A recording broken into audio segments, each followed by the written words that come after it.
கீழ்ப்படிதல் நல்லது. சொல்லுங்க. ஆமாம். ஒரு மனுஷனாக இருக்கிறவன் கீழ்ப்படுகிறா இருக்கணும். முதல் மனுஷன் முதல்ல யாருக்கு கீழ்ப்படினோம்? கர்த்தருக்கு கீழ்ப்படினோம். அந்த காலத்தில் சொல்லுவாங்க மாதா பிதா குரு. அதாவது மாதா பிதா தெய்வம் குரு. இப்படி என்னோடய வாழ்க்கையில் இது ஓரளவுக்கு நான் கரெக்டாக பண்ணினேன். ஆண்டர் கீழ்ப்படைஞ்சேன், பாஸ்டர் கீழ்ப்படைஞ்சேன், எங்கள் அப்பா கீழ்ப்படைஞ்சேன். என் வேலையில் ராமன் சார் ஒருத்தர் இருந்தார். அவர் எனக்கு கொஞ்சம் வேலையெல்லாம் சொல்லி கொடுத்தாரு. நான் கடைசி வரைக்கும் அவரை நேசித்தேன், கீழ்ப்படிஞ்சேன். அவர் என்ன சொன்னாலும் சிலர் என் வாழ்க்கையில் குறுக்கிட்டுருக்காங்க வேலை விஷயத்தில். எப்போதுமே என்னுடைய அம்மா கூட பிறந்த பிரியா என்ன சொல்லுவார், கை எப்போதும் இப்படி இருக்கக்கூடாது, கை எப்போதும் இப்படி இருக்க வேண்டும். ரத்த சிந்தி வேலை செய்யணும், வேர்வை சிந்தி இல்லைப்பா. நீ முதலாளி, நீ தொழிலாளி கிடையாது. தொழிலாளி வேர்வை சிந்தணும், முதலாளி ரத்தம் சிந்தணும். இதை அவர் கற்றுக் கொடுத்தார். ஒரு நாளும் நீ கம்பெனிக்கு லேட்டாக போகக்கூடாது, ஒரு நாளைக்கு கம்பெனி சீக்கிரமாக போகக்கூடாது. நீ தான் திறக்கணும், நீ தான் பூட்டணும் சொல்லி அந்த கம்பெனி சாவியை என் கையில் 79ஆம் வருஷம் நினைக்கிறேன், என் கையில் எங்கள் மாமா கொடுத்தார். அன்றைக்கி கம்பெனி முதல் நாள் நான் சேரும் பொழுது எங்கள் அப்பா ஒரு பக்கம், எங்கள் அண்ணன் 2 பக்கம், இன்னொரு பக்கம் எங்கள் மாமா. இதை கஷ்டப்பட்டு ஆரம்பித்ததுப்பா, இந்தா உங்கள் அப்பா உன்னை சேர்த்துருக்கிறாரு, இந்த கம்பெனி சாவியை நீ தான் சொல்லி அந்த நாளில் இருந்து நான் ஊழியத்துக்கு வர வரட்டும் நான் ஒவ்வொரு நாளும் சாயங்காலம் 5 மணிக்கு கல்யாணம், காலையில் 10 மணிக்கு நான் கம்பெனியில் இருக்கிறேன். சாயங்காலம் 5 மணிக்கு கல்யாணம். இந்த நாட்கள் அப்படி இல்லவே இல்லை. ஆனால் அந்த நாட்கள் நாங்கள் இப்படி இருந்ததுனால எனக்கு கர்த்தர் கிருபையில் ஆண்டவர்களை நல்லா வச்சுருக்கிறாரு. கீழ்ப்படிதல். சொல்லுங்க, என்னது கீழ்ப்படிதல்? ஒரு மனிதன் நீங்கள் நல்லா இருக்கணும். அதுதான் உபாகம் 28:1 சொல்லுகிறது. என்ன சொல்லுகிறது? நீ வாசிங்க. உபாகம் 28:1 என்ன சொல்லுகிறது? இன்று நான் உனக்கு விதிக்கிற உன் தேவனாகிய கர்த்தருடைய கட்டளையின்படி எல்லாம் செய்ய. இன்று நான் உனக்கு விதிக்கிற உன் தேவனாகிய கர்த்தருடைய கட்டளையின்படி எல்லாம் நீ செய்ய கவனமாய் இருக்கும்படிக்கு. என்ன பண்ணிட்டு இருக்கோம்போ? பைபிள் எடுங்க. இப்போதான் ஒருத்தர் ஜிப்பை திறந்து உள்ள விடுறாரு, ஒருத்தர் கப்பல் கவுந்து போச்சு உக்காந்துக்கிறாரு. எங்கடா பைபிள்னா அது அங்கே இருக்குன்றான். தர்சனம் சொப்பனம்லாம் பார்த்தவர் இன்னைக்கு வேற சொப்பனம் பார்க்குறாரு. எங்கே இருக்குன்னு தெரியாதா? உபாகம்லாம் எங்கே இருக்குன்னு தெரியாதா? லீவில் ஆட்டம் போட்டாச்சு. அந்த லீவில் என்ன பண்ணியிருக்கணும்? ஆதி ஆமத்துலேருந்து வெளிப்படுத்தல் வரைக்கும் படிச்சிருக்கணும். எல்லாம் பொழுது போக்கியாச்சு. இப்போ உபாகம்னா அட்டவணத்தை எடுத்து பார்த்துட்டு இருக்காரு எங்கே இருக்குன்னு. சரி, அல்லேலூயா. இன்றைக்கி பிள்ளைங்க அப்படி தான் இருக்கிறாங்க. என்ன செல்ஃபோனு, பைபிள் இருக்க இடத்துல என்ன வந்துருச்சு? செல்ஃபோன் வந்துருச்சு. தெரியாது. எடுத்தாச்சா? உபாகமம் 28:1 என்ன வாசிக்கிறோம்? இன்று நான் உனக்கு விதிக்கிற உன் தேவனாகிய கர்த்தருடைய கட்டளையின்படி எல்லாம் செய்ய நீ கவனமாய் இருக்கும்படிக்கு. கட்டளைகளை எல்லாம், தேவனுடைய வார்த்தைகள் எல்லாம், வசனங்கள் எல்லாம் செய்ய நீ கவனமாய் இருக்கும்படிக்கு. எப்படி இருக்கணுமா? சொல்லுங்க, எப்படி இருக்கணும்? கவனமா இருக்கும்படிக்கு. அவர் சத்தத்திற்கு உண்மையாய் செவி கொடுப்பாயானால். சத்தத்துக்கு செவி கொடுன்னு சொல்லல, உண்மையாய் செவி சாய்க்கிறையா? உண்மையாய் செவி சாய்க்கிறையா? ஒரு பயணம் படுகிறோம், காரில் போகிறோம், காஷ்மீர் போனோம். அப்போது நாங்கள் ஒரு இடத்துல நின்று நாங்கள் கேட்குறோம், எங்களுக்கு இப்படி ஒரு சாப்பாடு வேணும். அப்போ அவன் ஹிந்தியில் சொல்கிறத நாங்கள் ஓட்ட ஹிந்தியில் கேட்குறோம். அவன் சிரிக்கிறான். அவன் கேட்குறான், தமிழ்நாடு என்ன? ஆமாம். அப்போது தமிழ்நாடு ஹோட்டல் அவன் சொல்கிறத மொழி பாதி தெரியும் பாதி தெரியாது. ஆனால் அவன் சொல்கிறத எப்படி கேட்குறோம்? கவனமா நீ சொல்கிற சொல்லு. அவன் சொல்லிட்டு அவன் போயிடுவான். நாம் கேட்ட காரியத்தை நாம் என்ன செய்ய முடியாது? பெற்றுக்கொள்ள முடியாது.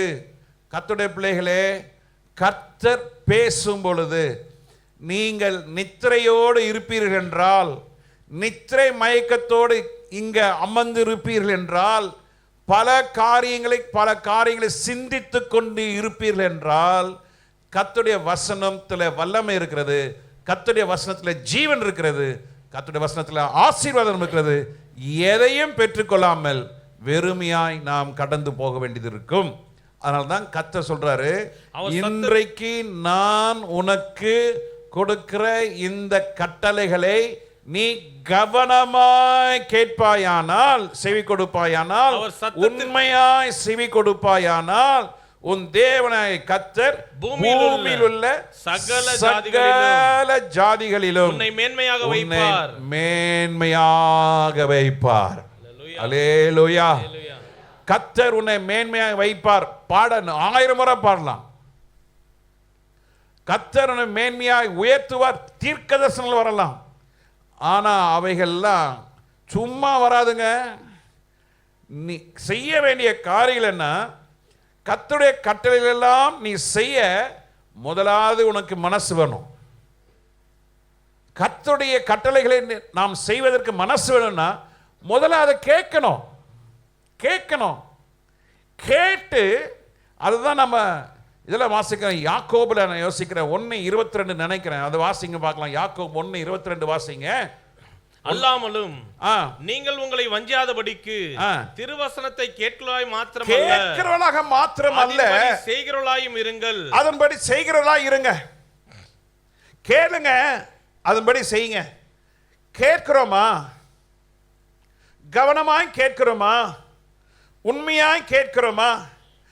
கேட்டவைகளை எவர்கள் செய்கிறார்களோ அவர்களை தான் கர்த்தர் சொல்கிறாரு, பூமியில் உள்ள சகல ஜாதிகளிலும் உன்னை நான் மேன்மையாக வைப்பேன்.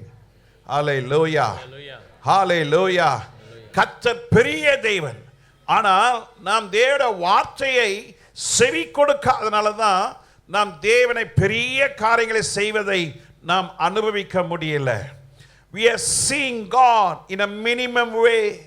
We expect God to do great things. ஆண்டவர் பெரிய காரியங்களை செய்யணும்னு நிச்சயம் அவர் செய்ய வல்லவராய் இருக்கிறார். ஆனால் கண்டிஷன் என்ன? இந்த வார்த்தையை நீ உண்மையாய் செவி கொடுத்து கவனமாய் நீ கேட்பாயானால், கர்த்தர் சொல்கிறாரு, கேட்கிற பிரகாரம் மாத்திரமல்ல அதன்படி செய்கிறவனே பாக்கியவான். எப்படி பாக்கியவான்? பூமியில் உள்ள சகல ஜாதிகளிலும் நான் உன்னை மேன்மையாக வைப்பேன். அல்லேலூயா. கர்த்தர் கொடுக்கிற ஆசீர்வாதத்தில் வேதனை இருக்காதுங்க. உங்களுடைய சரீர முயற்சியில் நீங்கள் சொத்து சேர்க்கலாம், நகை வாங்கலாம், கார் வாங்கலாம், வீடு வாங்கலாம், வீட்டை அலங்காரம் பண்ணலாம், பிள்ளைகளுக்கு கல்யாணம் பண்ணலாம். இதில் எல்லாம் கடைசியாக சொல்லிடுவாங்க, இதெல்லாம் கர்த்தரால் வந்தது ஐயா. இந்த கல்யாண நாட்டெல்லாம் ஒரு பெரிய பொய் போட்டிருப்பாங்க, இந்த காரியம் கர்த்தரால் வந்தது. நான் சொல்லுவேன், கர்த்தரால் வந்ததுன்னு சொன்னால் நீ டௌரி வாங்கினியா? ஜாதி பாத்தியா? ஊரை பாத்தியா? கலரை பாத்தியா? நிறத்தை பாத்தியா? பின்னணியும் பாத்தியா? நான் சொல்றேங்க, கர்த்தர் முன்பாக சொல்றேன், பலிபீடத்திலிருந்து சொல்றேன். 2 பிள்ளைகளுக்கும் நான் அதை பார்க்கவே இல்லை. 2 பிள்ளைகளுக்கு பின்னால ஊழியக்காரங்க இருந்தாங்க. அந்த ஊழியக்காரங்க சொன்னாங்க, பாஸ்டர் மணிராஜ் சொன்னாரு, உங்களுக்கு ஏத்த பிள்ளை. ஓகே, கண்டிஷன் என்ன? பாஸ்டர் ஒரு பைசா கூட வாங்கக்கூடாது. ஓகே. மேகிக்கு பாஸ்டர் ஜான்சன். விக்கி எடுத்து போடுங்க. எத்தனை பேர் பாஸ்டர் ஜான்சன் தெரியும்? ஒருத்தர் தான் தெரியும். எத்தனையோ முறை நம்ம சபைக்கு வந்திருக்கிறாரு. எத்தனையோ முறை நம்ம சபைக்கு வந்திருக்கிறார். அவரை மறந்துட்டோம் பாருங்க. அவருக்கா ஜெபம் பண்ணுறதில்ல. நீங்கள் அப்படி இப்படியே சொல்கிறேன், பிடிச்சி போடுங்க. இல்லை, நல்ல உங்கள் ஊழியத்துக்கு நல்லா இருப்பா. ஓகே, கர்த்தர் செய்தார். நாங்கள் தேடி போகலாங்க, ஜெபித்தோம். ரொம்ப சீரியஸெல்லாம் ஜெபம் பண்ணல. நாங்கள் அதுக்கு மேலே ஊழியத்து தான் ப்ரியாரிட்டி. ஆனால் கர்த்தர் நல்லவர். என்னப்பா ஒரு மாதிரி பார்க்குற, உண்மையா இல்லையா? சந்தோஷமாக இருக்கிறீங்களா? அல்லேலூயா சொல்லுங்க பார்க்கலாம். கர்த்தர் நல்லவர். அல்லேலூயா. இப்போ கர்த்தர் உடைய கிருபை இது உடையாதான பார்க்கிற சில கண்கள் இருக்கு. என்னடா 6 பேரும் ஒன்னா இருக்கிறாங்களே, 6 பேர் ஒன்னா இருக்கிறாங்களா, 6 பேர் ஒன்னா இருக்கிறாங்களே. இது கர்த்தர் கிருபைங்க. ஆண்டவர் கொடுத்த வாக்குத்தத்தத்தை ஒருவரால மாற்ற முடியாது. 6 பிள்ளைங்க 4 பேர் ஒன்னா உட்கார்ந்த ஊழியத்தை குறித்து தான் பேசும். சபையில என்ன செய்யணும், நாம என்ன செய்யணும், எப்படி இருக்கக்கூடாது, அதை நான் சொல்லிக்கிட்டே இருப்பேன். நான் இப்படி இருக்காதீங்கம்மா, அப்படி வேண்டாமா, அப்படி ஊழியம் வேணாமா. போன வாரம் தான் ஜெபிக்கும் பொழுது ஆண்டவர் என்னோட பேசினார். 5 மணி ஜெபத்துக்கு 2 பிள்ளைங்களை உட்கார வை, உன்னை நான் மேன்மையாக வைப்பேன். இன்னும் பெரிய காரியங்களை கர்த்தர் நான் செய்வேன்னு விசுவாசிக்கிறேன்.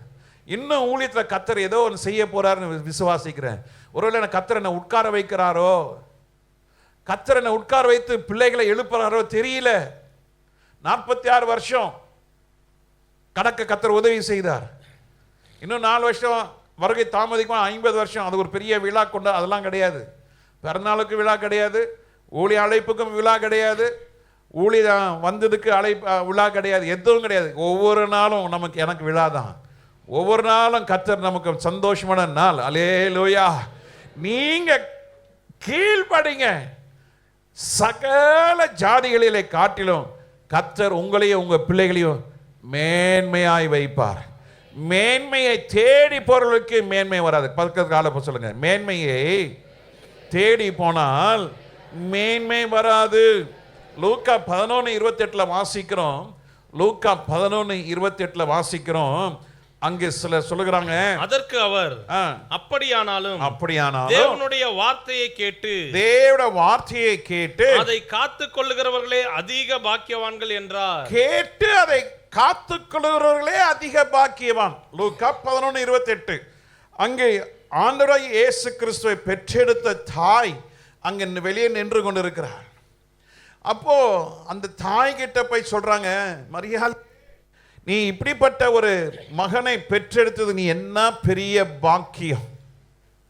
அப்பொழுது இயேசு சொல்கிறார், என்னை பெற்றெடுத்த தாய் அந்த ஸ்திரீ பாக்கியம் அல்ல, எனக்கு பால் கொடுத்த அந்த முனை பாக்கியம் அல்ல, ஆனால் இந்த வார்த்தையை கேட்டு அதன்படி செய்கிறவர்களே தன்னுடைய தாயை காட்டிலும் இன்னைக்கு பாக்கியவதி பாக்கியவான் என்று கர்த்தர் சொல்லுகிறார். ஹல்லேலூயா. இன்னைக்கு பாக்கியமுள்ள ஸ்திரீயை இன்னைக்கு தெய்வமாய் கொண்டு இன்னைக்கு வணங்குற ஒரு கூட்டம் உண்டு. ஆனால் ஆண்டவர் சொல்றாரு, நீங்க மரியாதை காட்டிலும் பெரியவங்க. புரியலையா? நாம யாரு? மரியாதை காட்டிலும் ஏன் பெரியவங்க?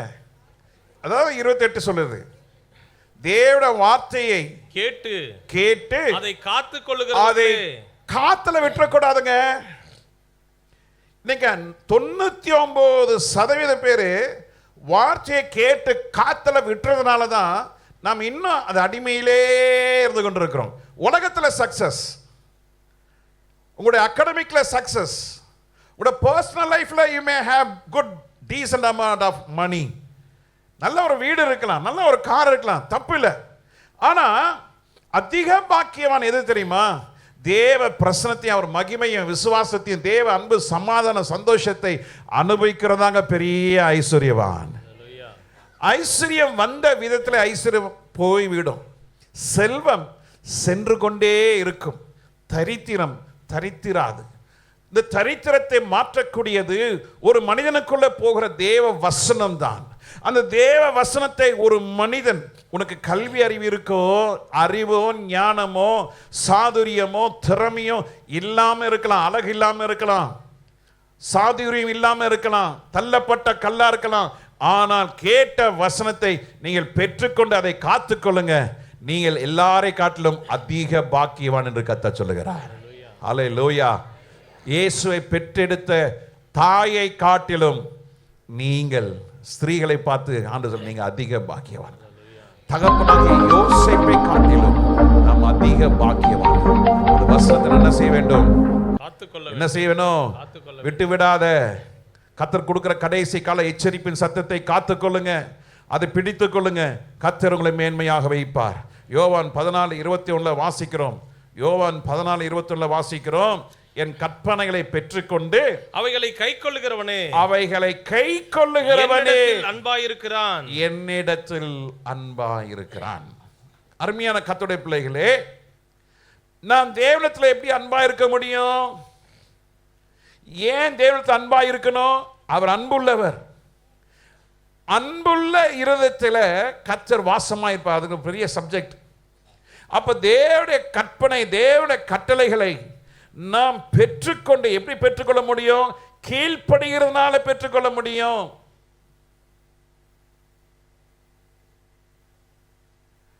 பெற்றுக்கொண்டேன் என்றதான அடையாளம் என்ன? கீழ்ப்படிதலை நாம் நிறைவேற்றும் பொழுது தேவன் சொன்னதை என்ன செய்யணும்?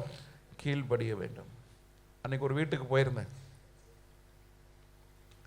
அவங்க ஒரு சாட்சி சொன்னாங்க. அவங்க வீட்டில் ஒரு நம்ம சர்ச்சு பிள்ளை தான், 10 வயசு. நான் சின்ன ஒரு அட்வைஸ் கொடுத்தேன், இப்படி பண்ணணும்னு. அன்னிலேருந்து நான் போகிற வரைக்கும் 6 மாதமாக நான் சொன்னதை செய்யுது. அது எதுன்னு கேட்காதீங்க. ஒரு சின்னது, காலேஜ்னா தண்ணி குடிக்கணும்னு. காலை ஏஞ்சோன்னா பல்லு விளக்கிட்டு, அம்மா தண்ணி இங்கே இருக்கு. அப்போ சொல்லிச்சான், எடுத்துக்கொடு. ஏய், காலை ஸ்கூல் டைம் கிளம்பு. நீ கொடுக்கலன்னா பாஸ்டர் சொல்லுவேன், நீ கொடுக்கலன்னா சண்டே பாஸ்டர் சொல்லிவிடுவேன். அதுக்காக ஓடி போய் எடுத்துக்கிட்டான். அப்போ சொன்னாங்க, பாஸ்டர் இப்படி சொல்கிறா பாஸ்டர், பிளாக்மெயில் பண்ணுறா பாஸ்டர். அந்த பிள்ளை மனசில் என்ன இருக்கு? பாஸ்டர் சொல்லிட்டாங்க. அப்போ அதை கேட்குற எனக்கு இவ்வளோ சந்தோஷம், அதை தண்ணி கொடுக்குற அந்த பெற்றோருக்கு என்ன சந்தோஷம்? நீங்கள் கர்த்தருடைய வார்த்தையும் கட்டளை கீழ்ப்படியும் போது கர்த்தர் உங்கள் மேல் நினைவாக இருக்கிறார், உங்கள் மேல் நினைவாக இருக்கிறார். தேவன் கொடுத்த கட்டளைகளை நீங்கள் பெற்றுக்கொண்டு அவைகளை கை கொள்கிறவனே பிதாவிடத்திலே அன்பாக இருக்கிறான். எவ்வளோ பெரிய ரகசியம் பாருங்க. நீங்கள் யார்கிட்ட அன்பாக இருக்கிறீங்க? பிதாவிடத்தில் அன்பு. அதை அன்பை பெற்றுக்கொள்ளாதபடிக்கு, தேவ அன்பை பிதாவிடத்தில் நீங்கள் செலுத்தாதபடிக்கு உங்களை தடுத்து நிறுத்துகிற காரியம் என்னவென்றால், கேட்கிறதை நாம் என்ன செய்யறதில்லை? கீழ்ப்படுகிறதில்லை. கேட்கிறதை நாம் செய்வதில்லை. எவ்வளோ பெரிய ரகசியம் பாருங்க. எவ்வளோ பெரிய காரியம் இதில் இருக்குது பாருங்க. ஆனால் நம்ம எப்படி கேட்குறோம்? இப்போ கூட பாதி பேர் தான் இங்கே ஆவி இருக்குது, பாதியுடைய ஆவி இங்கே இல்லை, அப்படியே உலாவின்னு இருக்குது. பார்க்குறேன், கண்ணை ஊழியக்காரன் கண்ணை பார்த்தாலே சொல்லிடலாம், நீங்கள் இங்கே இருக்கிறீங்களா இல்லையா, உங்களுக்குள்ள வசனம் போதா இல்லையான்னு. சிலர் நித்திரை மயக்கத்தில் இருக்காங்க, பரவாயில்ல, நீங்களும் அது நல்ல கவனமாக ஒரு அலையில சொல்லுங்க பார்க்கலாம். அப்படின்னா என்ன அர்த்தம்? நாங்கள் கர்த்தருடைய வார்த்தையை பெற்றுக்கொண்டு இருக்கிறோம். அல்லேலூயா. பெற்றுக்கொண்டு இருக்கும் பொழுது, நீங்க கை கொள்ளும் பொழுது, நீங்கள் பிதாவிடத்தில் எப்படி இருக்கிறீங்க? அன்பாய் இருக்கிறீர்கள். நீதிமொழிகள் 1:33 என்ன சொல்லுகிறது? நீதிமொழிகள் 1:33 என்ன சொல்லுகிறது? எனக்கு செவி கொடுக்கிறவன் எவனோ அவன் விக்கனமின்றி வாசம் பண்ணி ஆபத்திற்கு பயப்படாமல் அமைதியாய் இருப்பான். இப்போ வருகிற நாட்கள் எப்படிப்பட்ட நாட்கள் என்றால், விக்கனம் நிறைந்த, ஆபத்து நிறைந்த, ஒழுக்க சீர்கேடு நிறைந்த. சபையிலே பார்க்கிறோமே, ஒழுக்கம் கிடையாதுங்க. வந்த வரிசையா சேர்ல உட்காரணுமே, அந்த எண்ணமே கிடையாது. அவங்க இஷ்டம்தான். they want to have their own decision. இது சர்ச்சில் வந்துருச்சு. அவங்க ஒரு பாட்டை பாடி, என்னடா இப்படி நினைக்க வச்சு, அதுலேருந்து டக்குன்னு வெளியே வர ஆண்டவர் கிருபை கொடுத்தார். நீங்கள் வரிசையாக உட்கார்ந்து அந்த பிரச்சனையே கிடையாது. அந்த அளவுக்கு தான் சபையில் ரட்சிப்பு இருக்கு. இப்போ நீங்களாம் அப்படி உட்காருங்கன்னா ரட்சிப்பு வேணுங்க. தேவனுக்கு கீழ்ப்படுகிற காரியம் இருக்கணும். இதெல்லாம் இல்லைன்னா ரட்சிப்பு இல்லைன்னு அர்த்தம். தேவனுக்கு இன்னும் அன்பா இல்லைன்னு அர்த்தம். மனுஷனுக்கு என்னன்னா, அவன் மனசுனா சொல்லாதான் சொல்லு, மனசு சொல்லுதுன்னு இப்பினால உட்காந்துக்கோ, அரசியல் இருக்காரு. விக்கனம் உள்ள நாட்கள் ஒழுங்கெல்லாம் கிடையாது. நீங்க டூலர் எடுத்து கடப்பா ரோட்ல போய் அந்த மாதனாங்குப்பத்துக்கு போய் திருப்பி வாங்க, வண்டி எப்படி ஓடுதுன்னு பாருங்க. டிராஃபிக் ஜாம், எனக்கு வழியே இல்லை, அங்கே நின்றுட்டு இருக்கேன். எக்ஸ்ட்ரீம் ரைட் வந்து ஃபுல் க்ளோஸ்ட். என்னடா அப்படி நிற்கிறோமே, போன அந்த கெப்பாசிட்டி இல்லை, போயிடுச்சு. எல்லாம் மொத்தமாக என்ன செஞ்சுக்கிறாங்க, போய் நின்னுக்கிறாங்க, எல்லாம் அப்படியே நிற்கிது. இன்னைக்கு அப்படிப்பட்ட ஒரு காலம், விக்கனம் நிறைந்த காலம். அன்னைக்கு கூட ஒரு பாஸ்டர் சொன்ன, பாஸ்டர் யூத்லாம் ரொம்ப திருத்தாதீங்க, கோவம் தான் உன்னை வெட்டி போடுவான். ஏன்னா ரட்சிக்கப்படாத உள்ள சபையில் உட்காந்துக்கிறான். எந்த நேரத்தில் அவன் கஞ்சாடிப்பான் தெரியாது, எந்த நேரத்தில் கத்தி எடுத்துன்னு வருவான்னு தெரியாது. அப்படிப்பட்ட ஒரு பொல்லாத காலத்தில் வாழ்ந்து கொண்டிருக்கிறோம். பயங்கரமான விக்கன வரும் என்றுதான் வேதம் சொல்லுகிறது. ஆனால் நாம் தேவ வார்த்தையை கீழ்ப்படிந்து தேவ வார்த்தைக்கு செவி கொடுத்து நாம் அவைகளின்படி நாம் செய்யும் பொழுது ஆண்டவர் சொல்றாரு, அவன் விக்கனமின்றி அவன் வாசம் பண்ணி விக்கனம் பயம் இல்லாம வாசம் பண்ணுவான். ஆபத்திற்கு பயப்படாமல் ஆபத்து வரும், ஆனால் அவன் என்ன செய்ய மாட்டான். வியாதி வரும், ஆனால் பயப்பட மாட்டான். கர்த்தர் உங்களை பாதுகாப்பார். அல்லேலூயா. தேவனுடைய வார்த்தை கீழ்ப்படிந்த எலியா போ, எடுத்து வாசிங்க. 1 ராஜாக்கள் 17ஆம் அதிகாரம் 5ஆம் வசனம் எடுத்து வாசிங்க. 1 ராஜாக்கள் 17:5. 1 ராஜாக்கள் 17ஆம் அதிகாரம் 5ஆம் வசனம். அவன் போய் கர்த்தருடைய வார்த்தையின்படியே யோர்தானுக்கு நேராக இருக்கிற கர்த்தருடைய வார்த்தையின்படியே, அவ்வளவுதாங்க, வேற மாற்றமே கிடையாது. கர்த்தருடைய வார்த்தையின்படியே, as per God's instruction, கர்த்தருடைய வார்த்தையின்படியே அவன் செய்தான். அவன் என்ன செய்தான்? யோர்தானுக்கு நேராக இருக்கிற கேரித் ஆற்றண்டையிலே தங்கி இருந்தான். அவன் டிசிஷன் அல்ல, அவன் எடுத்த தீர்மானம் அல்ல, அவன் எடுத்த முடிவு அல்ல. கர்த்தர் சொல்கிறது, நீ போய் கூடாரத்தை எங்க போடு? கேரித் ஆற்றங்களே உன் கூடாரத்தை போடு. இன்றைக்கு கர்த்தர் உன்னோட என்ன பேசி இருக்கிறார்? சொன்ன இடம் எங்கே? நாம் போட்டுக்கிற இடம் எங்கே?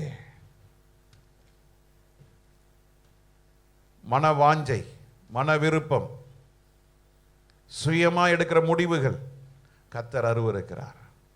அந்த மேன்மையை இழந்து விடுகிறோம். சகல ஜாதிகளிலும் நான் என்ன செய்வேன்? உன்னை மேன்மையாய் வைப்பேன். ஏன் கர்த்தருடைய பிள்ளைகள் இன்னும் மேன்மை அடையவில்லை? கொஞ்சம் யோசித்து பாருங்க. அவன் மேன்மை அடைந்தான். அவன் பஞ்சம் முடிகிற வரைக்கும், அது பெரிய சப்ஜெக்ட், நான் முடிக்கிறேன், டைம் ஆயிடுச்சு, நான் 10:15 முடிக்கணும். அந்த மூவி போடணும்னு பார்க்கணும், எல்லாரும் பார்க்கணும். அந்த மேன்மை அடைவதற்கு கர்த்தர் உங்களை இன்றைக்கு கற்றுக் கொடுக்கிற ஒரு காரியம், நான் சொல்லுகிறதை செய்யுங்கள், சகல ஜாதிகளிலும் நான் உன்னை மேன்மையாக வைப்பேன். கர்த்தர் உங்களை ஆசீர்வதிப்பாராக. இப்போ நாம் அந்த மூவியை பார்ப்போம். எல்லாரும் அதை நல்ல கவனமாக கேளுங்க, ரொம்ப முக்கியமானது. லைட்லாம் ஆஃப் பண்ணுங்க.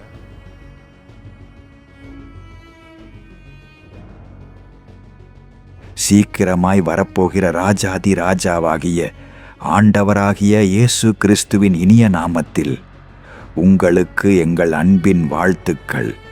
இன்றைக்கு நிறைய பேர் சபைக்கு லேட்டா போறதை வெறும் நேர பிரச்சனையா தான் நினைக்கிறாங்க. நீங்க ஆராதனை நடக்கும்போது உள்ள வந்து உங்களோட சேர்ல உட்கார்ந்துட்டு பரவாயில்ல அட்லீஸ்ட் வந்துட்டோமே அப்படின்னு நினைக்கிறீங்க. ஆனா ஆவிக்குரிய மண்டலத்துல நீங்க ஒவ்வொரு முறை சபைக்கு லேட்டாக வரும்போதும் ரொம்ப ஆழமான ஒரு விஷயம் நடக்குதுன்னு தெரியுமா? அப்படி என்ன அந்த விஷயம்? நீங்க இந்த வீடியோவை தொடர்ந்து பாருங்க. சபைக்கு லேட்டாக வரும்போது ஆவிக்குரிய மண்டலத்துல உண்மையாவே என்னவெல்லாம் நடக்குது, பிசாசு ஏன் உங்களை இவ்வளவு லேட்டாக வர விரும்புகிறான் என்பதை நாம பார்க்க போறோம். நீங்க சபைக்கு லேட்டாக போகும்போது முதல்ல நடக்கிற விஷயம் என்னன்னா, உங்களுக்கும் கர்த்தருக்கும் நடுவுல பரலோகம் ஏற்கனவே ரொம்ப சீரியஸா எடுத்துக்கிட்ட ஒரு தெய்வீக சந்திப்பை, அப்படின்னா டிவைன் அப்பாயின்ட்மெண்ட்டை நீங்க அவமதிக்கிறீங்க. தெரிஞ்சுக்கிட்டீங்களா? மறுபடியும் சொல்றேன், சபைக்கு நீங்க லேட்டாக வரும்போது ஆவிக்குரிய மண்டலத்தில் என்ன நடக்குது? நீங்க சபைக்கு லேட்டாக போகும்போது முதல்ல நடக்கிற விஷயம், உங்களுக்கும் கர்த்தருக்கும் நடுவுல பரலோகம் ஏற்கனவே ரொம்ப சீரியஸா எடுத்துக்கிட்ட ஒரு தெய்வீக சந்திப்பு, அப்படின்னா டிவைன் அப்பாயின்ட்மெண்ட்டை நீங்க அவமதிக்கிறீங்க. உங்களுக்கும் கர்த்தருக்கும் நடுவுல பரலோகம் ஏற்கனவே ரொம்ப சீரியஸா எடுத்துக்கிட்ட ஒரு விஷயம் இது. பாருங்க, சபைன்றது வெறும் ஒரு சர்வீஸ் மட்டும் கிடையாது. அது கர்த்தர் அவருடைய மக்களுக்காக அவரே செட் பண்ணி வச்சிருக்கிற ஒரு நிலையான அப்பாயிண்ட்மெண்ட். நீங்க சபைக்கு வரும்போது கர்த்தர் உங்களை ஒரு கூட்டமா பார்க்கறதில்லை. அவர் உங்களோட தனிப்பட்ட முறையில் ஒரு தனி நபராக தான் பழகுறாரு. அப்படின்னா நீங்க லேட்டா போறதுனால அந்த ஆராதனை உங்களுக்கு முழுமையடையாதுன்னு அவர் கணக்கு வைக்கிறாரு. மற்றவங்க ஏற்கனவே சபையில் இருக்குதுனால நீங்க லேட்டாக வர்றது ஒரு மேட்டர் இல்லைன்னு நீங்க நினைச்சுக்கலாம். ஆனா கர்த்தருடைய பார்வையில அது ரொம்ப முக்கியம். ஏன்னா நீங்க அந்த சபையோட ஒரு அங்கம். எபிரேயர் 10:25 சொல்லுது, சபை கூடி வருதலை சிலர் விட்டுவிடுகிறது போல நாமும் விட்டுவிடாமல். அந்த கூடி வருதல் என்ற வார்த்தைக்கு கிரேக்க பதத்தில் எபிசினா கோஜேன்னு போடப்பட்டிருக்கு. அப்படின்னா ஒரு நோக்கத்துக்காக தேவ சமூகத்துக்கு கூடி வர்ற ஒரு சந்திப்புன்னு அர்த்தம். பரலோகம் இதை ஏதோ எதேச்சையா நடக்கிற விஷயமா பார்க்காம ரொம்ப ஸ்பெஷலா பார்க்குது. ஒரு ஆராதனைக்கு ஒரு டைம் இருக்கும்போது கர்த்தர் அங்க ஏற்கனவே வந்துடுறாரு. தேவதூதர்கள் அங்க உங்களுக்காக காத்துட்டு இருக்கிறாங்க. நீங்க லேட்டா உள்ள நுழையும் போது, அதுவும் வழக்கமாவே அப்படி வரும்போது, உங்க உடல் மொழி என்ன சொல்லுதுன்னா, பரவாயில்ல, கொஞ்சம்தான் லேட்டு, வாரத்துக்கு ஒரு நாள் தான் லீவு, சண்டே தான் லேட்டா எழுந்து சர்ச்சுக்கு வந்து சேர்றதுக்கு லேட் ஆயிடுது. அது மட்டும் இல்லை, எங்க வீட்டில் 3-4 பேர் இருக்கோம், எல்லாரும் குளிச்சு ரெடியாகி வந்து சேர்வதுக்குள்ள லேட் ஆயிடுது. என்ன பண்றது? எனக்கு நிறைய வேலை, ரொம்ப டயர்டு. உம்முடைய நேரத்தை விட என் நேரம்தான் முக்கியம். கர்த்தர் காத்துட்டு இருக்கட்டும். நீங்க இதை வாயால சொல்ல மாட்டீங்க. ஆனா ஆவிக்குரிய உலகத்துல லேட்டா வர்றது ஒரு விதமாக தேவனை கனவீனப்படுத்துறது. பெற்றோராகிய நீங்களே 1/2 மணி நேரம் 1 மணி நேரம் சபைக்கு லேட்டா வந்தீங்கன்னா உங்க பிள்ளைங்க அதை விட லேட்டா வருவாங்க. ஏன்னா உங்ககிட்ட தான் அவங்க லேட்டா வர கத்துக்கிட்டாங்க. இன்னைக்கு சபைக்கு டைமுக்கு வரது கஷ்டம்னு நினைக்கிறவங்க நாளைக்கு சபைக்கு வரதே கஷ்டம்னு நினைப்பாங்க. சரி, ஏதோ லேட் ஆயிடுச்சு, அட்லீஸ்ட் பிரசங்கத்தையாச்சும் கவனமா கேட்கணும்ல. பாதி நேரம் நீங்க ஆளு மட்டும்தான் இங்க இருக்கீங்க, சிந்தை இங்க இல்லவே இல்லை. மீதி நேரம் தூங்கிடுறீங்க. அது மட்டுமா, ஏன் லேட்டா வரீங்கன்னு கேட்டா கோச்சிக்கிறீங்க.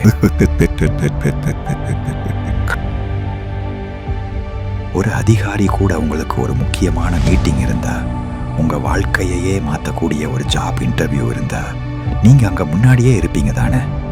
ட்ரெயினுக்கோ பிளேனுக்கோ நம்ம லேட்டா போவோமா? தேவன் தன் பிள்ளைகளுக்காக ஆவலாய் சபையில் காத்திருக்கும் பொழுது பரலோகம் இதை நீங்க தேவனையும் அவர் பிரசன்னத்தையும் அவமதிக்கிறதாக தான் பார்க்குது. நிஜமாகவே ஏதாவது ஒரு நாள் எதிர்பாராத விதமா தப்பு நடந்து உங்களால நேரத்துக்கு வர முடியாம போகலாம். கர்த்தர் ஒன்றும் கையில ஸ்டாப் வாட்ச் வச்சுக்கிட்டு சின்ன சின்ன விபத்துகளுக்கு தண்டனை கொடுக்க காத்துட்டு இருக்கிற கடுமையான தேவன் கிடையாது. ஆனா இந்த லேட்ங்கிறது உங்களோட பழக்கமா மாறிடுச்சுன்னா, கர்த்தருடைய சபைக்கு கொடுக்க வேண்டிய கணத்தின் முக்கியத்துவத்தை அலட்சியப்படுத்துகிற ஒரு மனநிலையை உங்க ஆவி கத்துக்குது. அந்த மனநிலை உங்க ஞாயிற்றுக்கிழமைகளோட மட்டும் நிற்காது.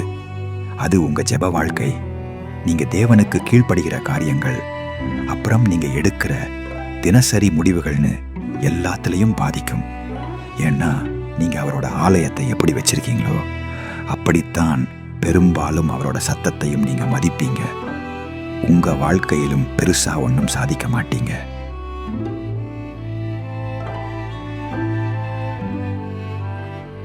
ஆவிக்குரிய மண்டலத்துல நீங்க சபைக்கு லேட்டாக வரும்போது நடக்கிற 2வது விஷயம் என்னன்னா, அந்த ஆவிக்குரிய ஆசீர்வாதங்களை நீங்க தவற விடுறீங்க.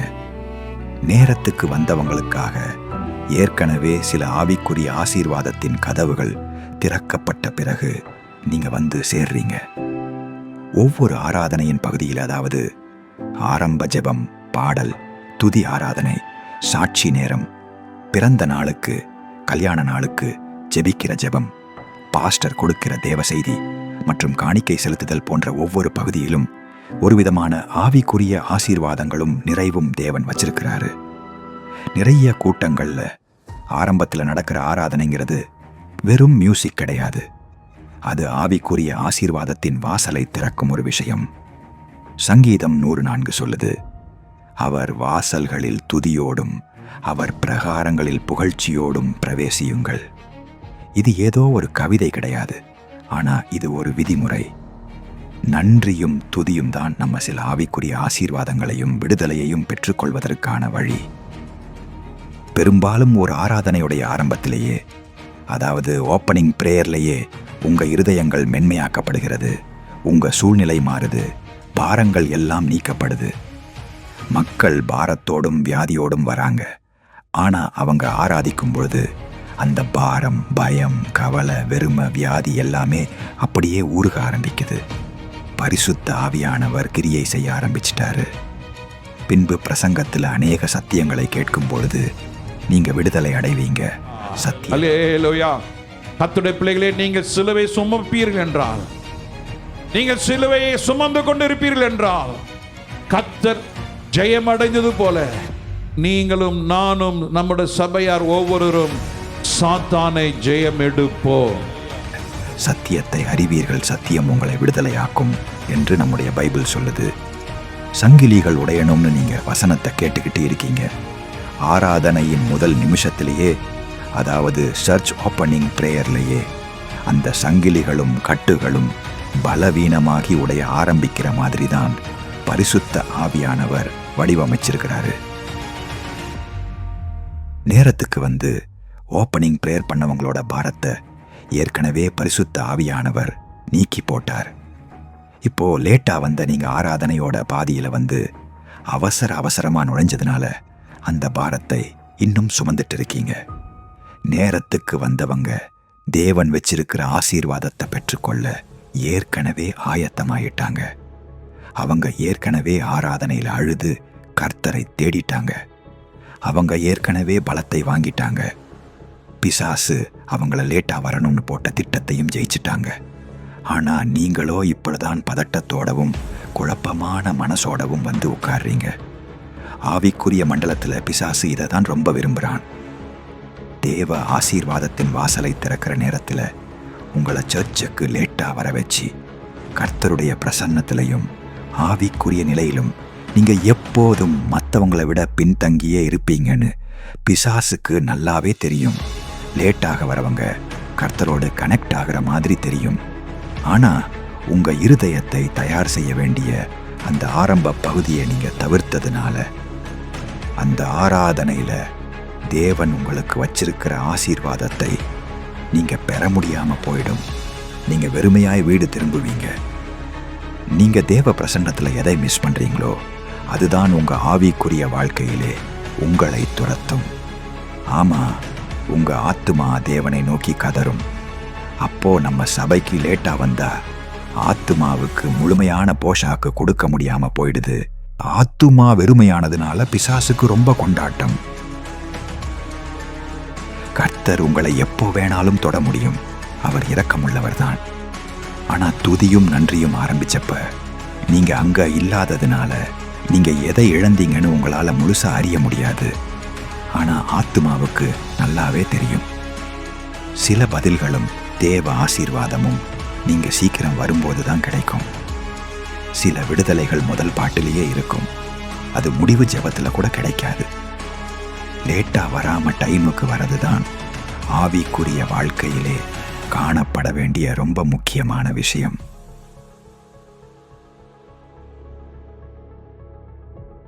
நீங்க சபைக்கு லேட்டா வரும்போது ஆவிக்குரிய மண்டலத்தில் நடக்கிற 3வது விஷயம் என்னவென்றால், சபை மூலமா வர்ற ஆசீர்வாதத்தின் வாய்க்காலாகிய ஒரு மனம் கெட்டு போகுது. கர்த்தர் உங்களை தனக்குன்னு பயன்படுத்தணும்னு நினைச்ச அந்த திட்டத்தை லேட்டா வந்து நீங்களே பலவீனப்படுத்துறீங்க. சங்கீதம் 133 வசனங்கள் 1 முதல் 3 வரை சொல்லுது, இதோ சகோதரர் ஒருமித்து வாசம் பண்ணுகிறது, எவ்வளவு நன்மையும் எவ்வளவு இன்பமுமானது. அங்கே கர்த்தர் ஆசீர்வாதத்தை கட்டளையிடுகிறார். ஒரு மனம்ங்கிறது எல்லாரும் ஒரே கட்டிடத்தில் இருக்கிறது மட்டும் கிடையாது. அது எல்லாரும் ஒரே ஆவிக்குரிய மனநிலையில் இருக்கிறது தான். சபை ஒன்னா சேர்ந்து ஆரம்பிக்கும் போது, ஒன்னா ஆராதிக்கும் போது, ஒன்னா ஜெபிக்கும் போது, ஒன்னா வார்த்தையை கேட்கும் போது ஆவிக்குரிய மண்டலத்தில் ரொம்ப வல்லமையான ஒரு விஷயம் நடக்குது. அந்த ஒரு மனப்பாட்டின் மேல கர்த்தர் ஒரு ஆசீர்வாதத்தையும் அபிஷேகத்தையும் விடுதலையையும் அற்புத சுகத்தையும் பெற்று கொள்ளும்படியாய் வச்சிருக்கிறாரு.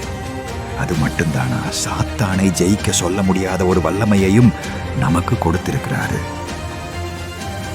ஆனா நீங்களும் இன்னும் நிறைய பேரும் தொடர்ந்து லேட்டா வரும்போது சபை எப்போவும் துண்டு துண்டா வந்து சேர்ற மாதிரி இருக்குது.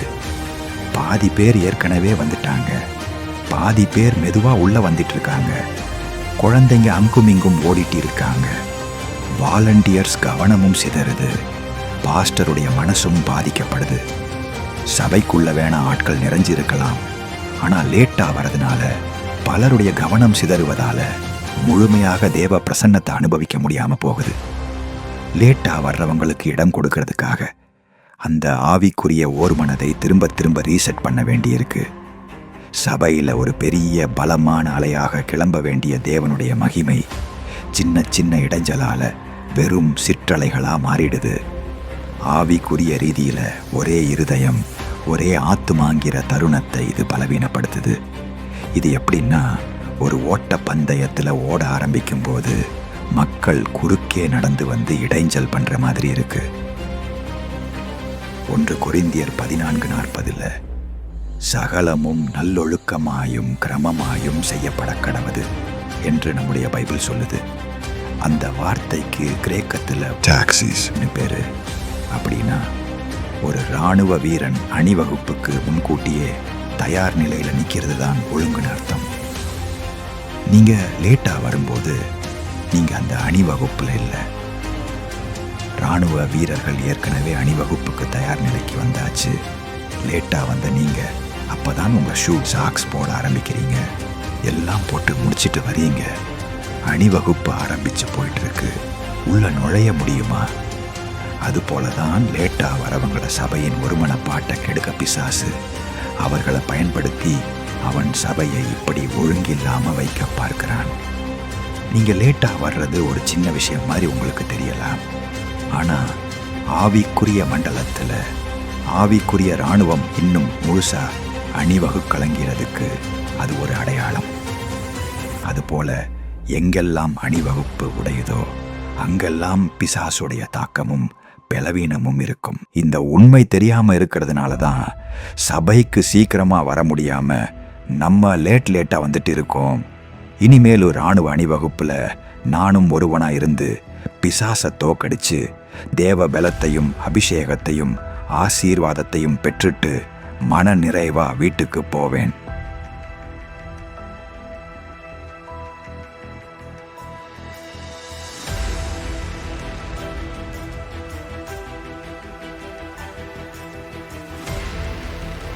ஆவிக்குரிய மண்டலத்துல நீங்க சபைக்கு லேட்டா வரும்போது நடக்கிற 4வது விஷயம் என்னன்னா, கர்த்தர் உங்களுக்கு கொடுக்கிற செய்தியை சரியான நேரத்துல வந்து முழுமையாக கேட்கிறதுக்கு பதிலாக அதை லேட்டாக வந்து அரைகுறையாக கேட்கிற பழக்கத்தை ஏற்படுத்தி உங்க ஆத்துமாவுக்கு நீங்களே பலவீனத்தை உண்டாக்கிட்டீங்க. உங்களுக்கு லேட்டா வர்றது பழகி போச்சு. அதனால எல்லா சண்டே ஆராதனைக்கு சீக்கிரமா வரவே முடியலன்னு ஆயிடுச்சு. காலப்போக்கில் நீங்க லேட்டா வர்றது பழகி போச்சு. அதனால உங்க ஆத்துமாவின் நிலை பிழைக்க முடியாம இருக்கு. நீங்க சபைக்கு லேட்டா போயிட்டு இருந்தா நம்ம எப்பவுமே பாதியில கூட உள்ள போய்க்கலாம், சமாளிச்சுக்கலாம் அப்படின்னு உங்க இருதயம் நினைக்க ஆரம்பிக்குது. கொஞ்ச நேரமாவது உட்காந்துட்டு ஆமேன் போட்டு மிச்சம் மீதியா கிடைக்கிற ஆசீர்வாதங்களை வச்சு வாழலாம்னு நினைக்கிறீங்க. டேபிள்ல உட்கார்ந்து முழுமையா சாப்பிடுறதுக்கு பதிலாக அரைகுறையா சாப்பிட்டு வயிற்று பசியை தீர்க்காத ஒரு நிலை. அது போலதான் நம்முடைய ஆத்துமாவும். எபேசியர் 5:16 சொல்லுது, நாட்கள் பொல்லாதவைகளானதால் காலத்தை பிரயோஜனப்படுத்திக் கொள்ளுங்கள். நேரத்தை சாதாரணமா நினைச்சுக்காதீங்க. நேரம் ரொம்ப முக்கியமானது. அது நமக்கு ஒரு ஆவிக்குரிய நாணயம் போன்றது. நேரத்தை நீங்க சரியா பயன்படுத்தாத போது வேற ஏதோ ஒன்று அதை வாங்கிடுது என்று நீங்க புரிஞ்சிக்கணும்.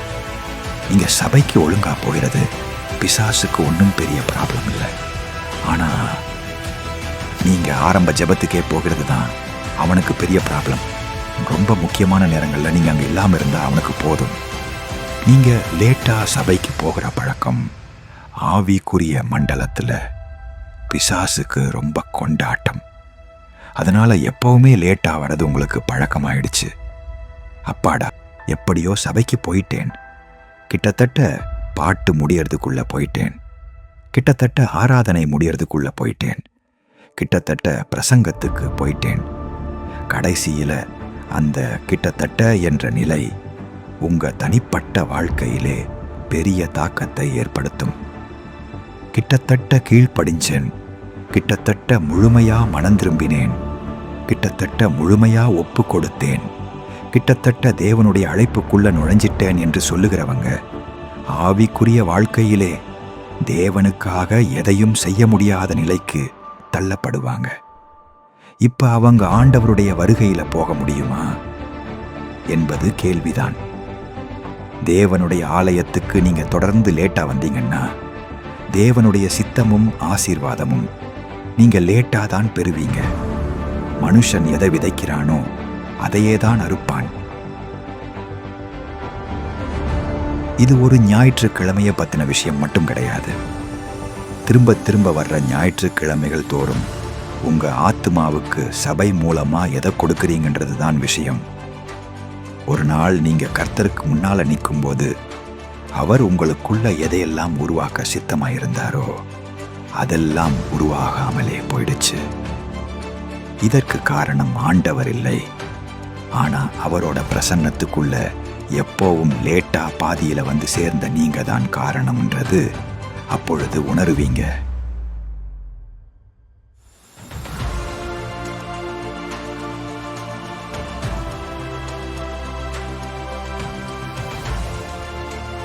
ஆவிக்குரிய மண்டலத்துல நீங்க சபைக்கு லேட்டா வரும்போது நடக்கிற 5வது விஷயம் என்னன்னா, நீங்கள் லேட்டா சபைக்குள்ள போகும்போது உங்களை அறியாமலேயே அங்கு ஏற்கனவே வந்து அமர்ந்திருக்கிறவர்களுடைய கவனம் சிதறடிக்கப்படுது. இதனால மற்றவங்களுக்கு ஆராதனையில கவனம் செலுத்த இன்னும் கடினமாகுது. ஆராதனை ஆரம்பிச்சு மக்கள் துதிச்சுட்டு இருக்கும்போதோ, ஜெபிச்சுட்டு இருக்கும்போதோ, இல்ல வசனத்தை கேட்டுட்டு இருக்கும்போதோ லேட்டா உள்ள நுழையிற ஒவ்வொருத்தரும் அந்த அறையில நகர்ற ஒரு பொருளாக, அதாவது மூவிங் ஆப்ஜெக்டாக மாறுறீங்க. வாலண்டியர்ஸ் உங்களுக்கு சீட் தேடணும், மற்றவங்களோட தலை திரும்புது, அவங்களோட கவனம் சிதறுது, குழந்தைங்க நகருது. நான் சும்மா அப்படியே உள்ள வந்து உட்கார்றேன்னு நீங்க நினைக்கலாம்.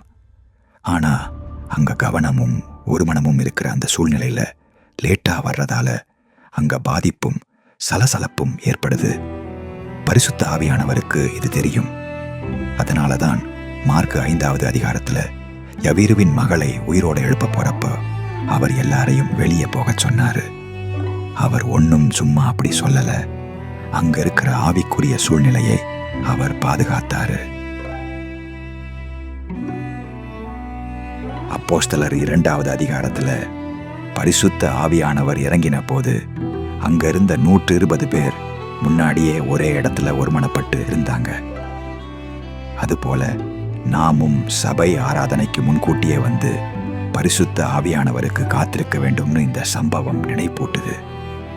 நீங்க லேட்டா வரும்போது அமைதியா இருக்கின்ற சூழ்நிலையில தேவையில்லாத சத்தத்தை ஏற்படுத்துறீங்க.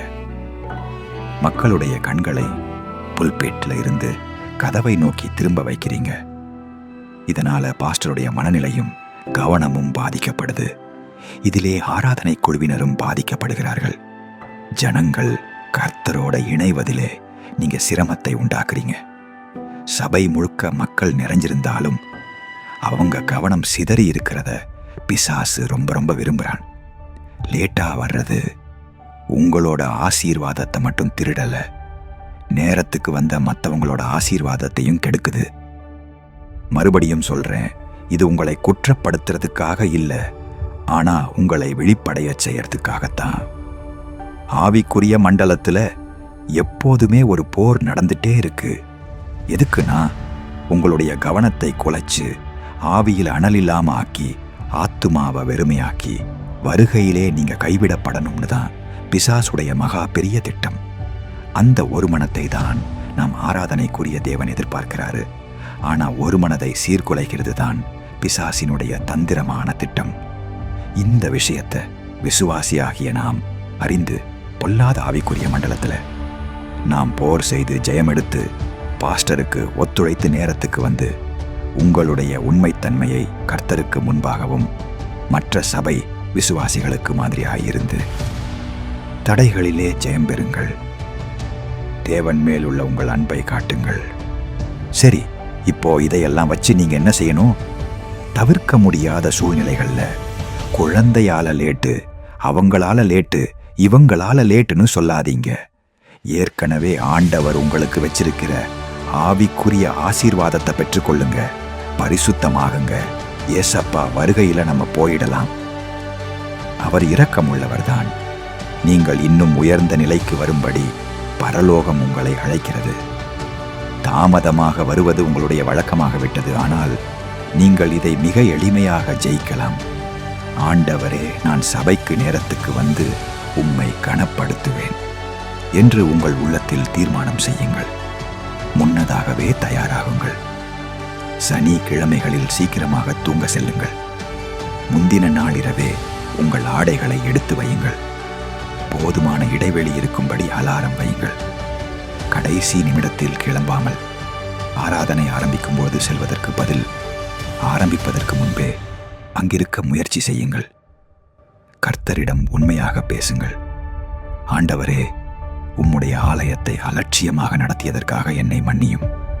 நீர் இருக்கும் இடத்திற்கு நீர் சொன்ன நேரத்தில் வர எனக்கு உதவி செய்யும் என்று கேளுங்கள்.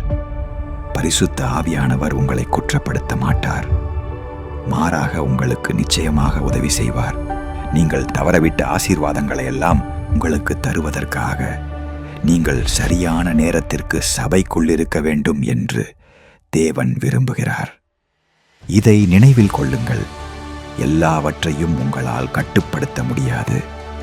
ஆனால் நீங்கள் எதை கனப்படுத்துகிறீர்கள் என்பதை உங்களால் தேர்ந்தெடுக்க முடியும். நீங்கள் சபை ஆராதனைக்கு முன்கூட்டியே வந்து காத்திருக்கும் பொழுது நீங்கள் கர்த்தரை கனப்படுத்துகிறீர்கள். இதனால் பரிசுத்த ஆவியானவர் உங்களுக்கு நிச்சயம் பதிலளிப்பார். கவனச்சிதறல்கள் தன் பிடியை இழக்கும். உங்கள் ஆவி அனலாகும். ஆராதனை இன்னும் ஆழமாக மாறும். தேவனுடைய வார்த்தை உங்களை வித்தியாசமாக தொடும்.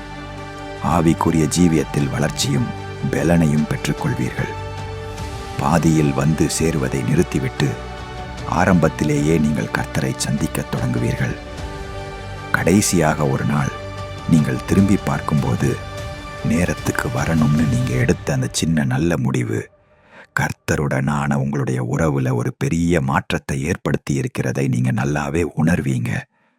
தேவன் உங்களுக்கு ஆயத்தம் பண்ணின அநேக ஆசீர்வாதங்களும் வாக்குத்தத்தங்களும் சரியான நேரத்தில் நிறைவேறி இருக்கும். ஏன்னா நீங்க சரியான நேரத்தில் கர்த்தரை ஆராதிக்க சபைக்கு வந்ததுனால தான். இன்று முதல் ஒருபோதும் சபைக்கு லேட்டாக வரமாட்டேன் என்று உங்க இருதயத்தில் உறுதியா தீர்மானம் பண்ணுங்க.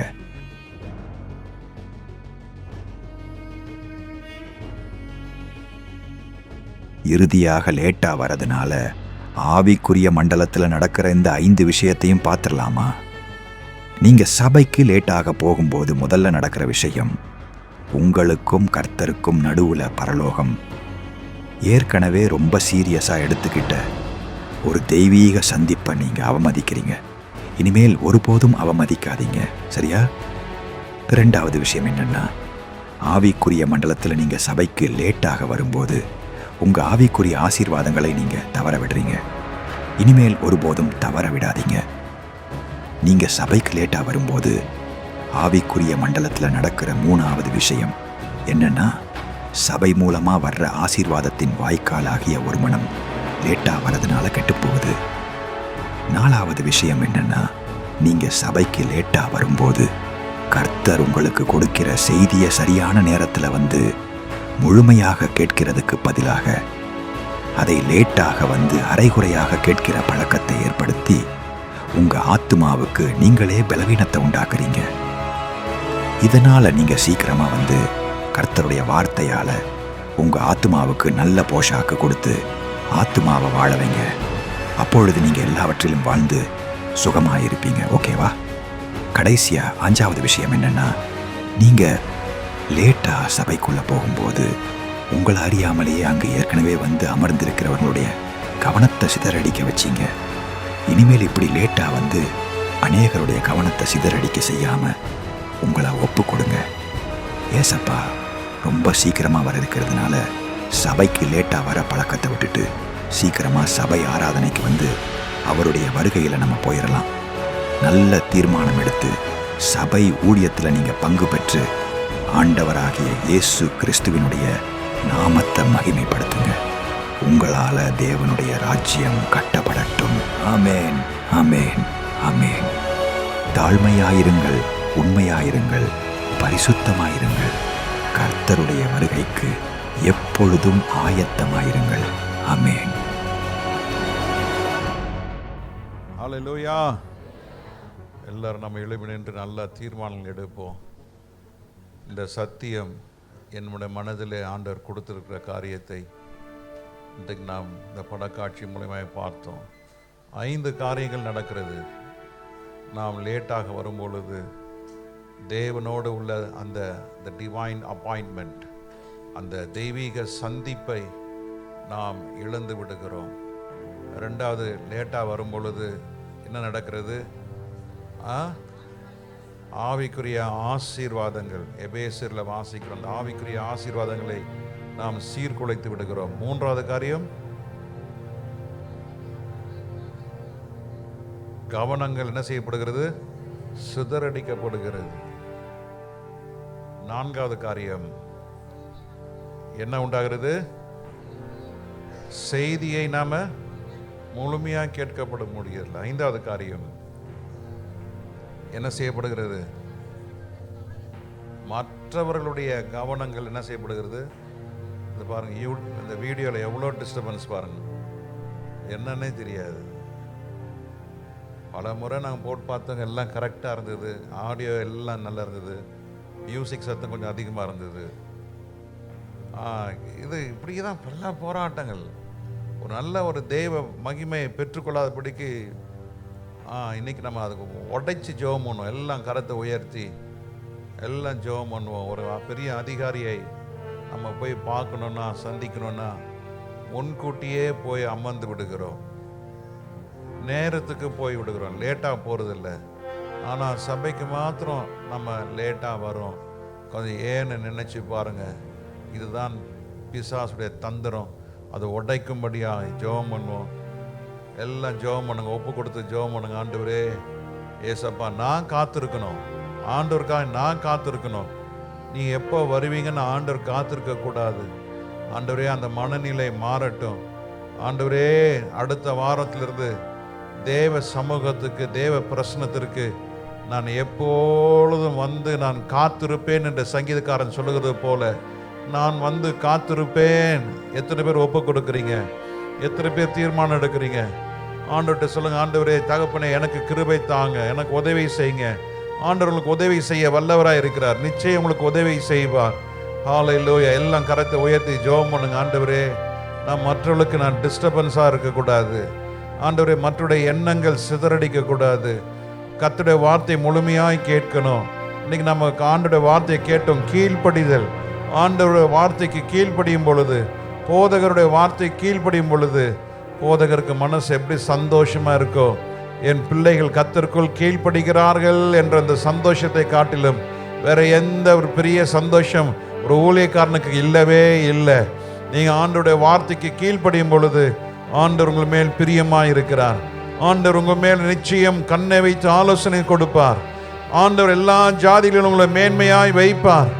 ஆண்டவருடைய மகிமை நீங்கள் காண்பீர்கள்.